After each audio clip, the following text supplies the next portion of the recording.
வணக்கம். கோவை நீலகிரி செய்திகளுக்காக செய்திகள் வாசிப்பது சரவணன். பேரட்டி செல்லும் சாலையில் மரம் விழுந்து சாலையில் மின்கம்பிகள் அறுந்து விழுந்ததால் சுற்றுலா பயணிகள் தவிப்பு, கை கொடுத்த இளைஞர்கள். வெலிங்டன் கண்டோன்மெண்ட் பேரக்ஸ் சின்னவண்டிச்சோலையிலிருந்து பேரட்டி செல்லும் சாலையில் நேற்று மரம் விழுந்து மின்கம்பங்கள் சேதமடைந்து கம்பிகள் அறுந்து சாலையில் விழுந்தன. மின்சாரத்துறைக்கு தகவல் அளித்தவுடன் மின்சாரம் தடை செய்யப்பட்டது. விழுந்த மரம் இளைஞர்கள் உதவியுடன் அகற்றப்பட்டன.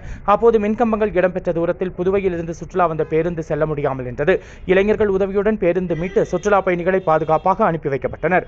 உடனடியாக மின்சார ஊழியர்கள், மின்சார அதிகாரிகள் அனைவரும் விழுந்த 3 மின்சார கம்பங்களை மாற்றம் செய்யும் பணியில் ஈடுபட்டனர். மழை என்றும் பாராமல் பணி செய்த மின்சார ஊழியர் அனைவருக்கும் பொதுமக்கள் நன்றி தெரிவித்தனர். கோவை நீலகிரி செய்திகளுக்காக எமது சிறப்பு செய்தி ஆசிரியர் தமிழ் வெங்கடேசன்.